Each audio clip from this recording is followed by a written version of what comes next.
வணக்கம். வாங்க இன்னைக்கு லக்ஷ்மி சமையலில் கருணக்கிழங்கு மசியல் எப்படி செய்யலான்னு பார்க்கலாம். வாங்க வீடியோக்குள்ளே போகலாம். இந்த மசியல் செய்கிறதுக்கு 4 கருணக்கிழங்கு பிடிக்கருணை எடுத்துகிட்டு வந்திருக்கிறேன். இதை நல்லா 2-3 தடவை மண் போக கழுவி எடுத்துடணும். நல்லா கழுவி இப்போ சுத்தமாக இருக்குது. இதை நம்ம வேக வைக்கணும். குக்கர் எடுத்துக்கலாம். ஸ்டவ் ஆன் பண்ணிவிட்டு இதை அரிசி கழுவுன தண்ணி அதை சேர்த்துடலாம். கருணக்கிழங்குல கொஞ்சம் அரிப்புத்தன்மை இருக்கும். அதனால நம்ம இந்த மாதிரி அரிசி கழுவுன தண்ணியில் வேக வச்சோம்னா இந்த அரிப்பு குறைஞ்சிடும். இப்போ கருணக்கிழங்கை சேர்த்துடலாம். இது நல்லா குழைவாக வேகணும். அதனால ஒரு 3 விசில் விட்டு எடுத்துக்கலாம். இப்போ 3 விசில் விட்டாச்சுங்க. நம்ம திறந்து பார்க்கலாம். இப்போ நல்லா குழைவாக வெந்துருச்சு. நம்ம எடுத்துடலாம். இது ஆறின உடனே தோலெல்லாம் உரித்து எடுத்துகிட்டு வந்தாச்சு. நல்லா சாஃப்டாக வெந்திருக்குது. இதை நம்ம மசிச்சு விட்டுறணும்.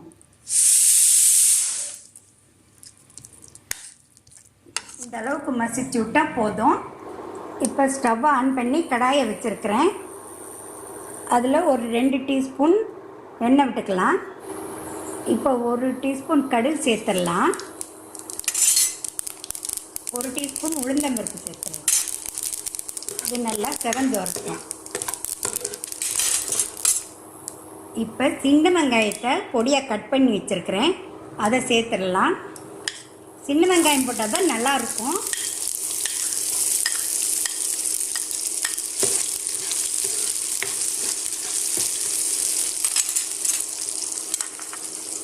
அடுத்து இந்த 4 கருணக்கிழங்குக்கு 3 பச்சை மிளகாயை கட் பண்ணிட்டு வந்திருக்கிறேன். அதையும் சேர்த்துடலாம்.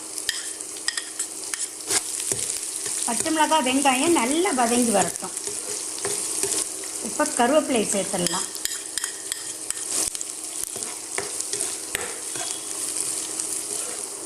இப்போ வெங்காயம் பச்சை மிளகாய் நல்லா வதங்கி வந்துடுச்சு. இப்போ இந்த டிஷ்ஷுக்கு தேவையான உப்பு சேர்த்துடலாம். 1/4 டீஸ்பூன் மஞ்சத்தூள் சேர்க்கலாம். இது ஆப்ஷனல் தான். தேவைன்னா சேர்த்துக்கலாம், இல்லைன்னா விட்டுடலாம். இப்போ நம்ம மசிச்சு வச்ச கருணக்கிழங்கை சேர்த்துடலாம். கருணக்கிழங்கு வாங்கினா ஒரு 2-3 நாள் நம்ம கழித்து தான் நம்ம சமையல் பண்ணணும். புது கிழங்குல சமையல் பண்ணால் ரொம்ப அரிக்கும். ஒரு 2 டேபிள் ஸ்பூன் அளவு தயிர் இதில் சேர்க்கலாம். தயிர் ரொம்ப புளிக்கக்கூடாது, லைட்டாக தான் புளிச்சிருக்கணும். இப்போ கருணக்கிழங்கு வெந்தது தான். பச்சை மிளகாய் வெங்காயம்லாம் வதங்கிருச்சு. தயிர் ஊற்றவும் ஒரு 2-3 நிமிஷம் அடுப்பில் இருந்தால் போதும்.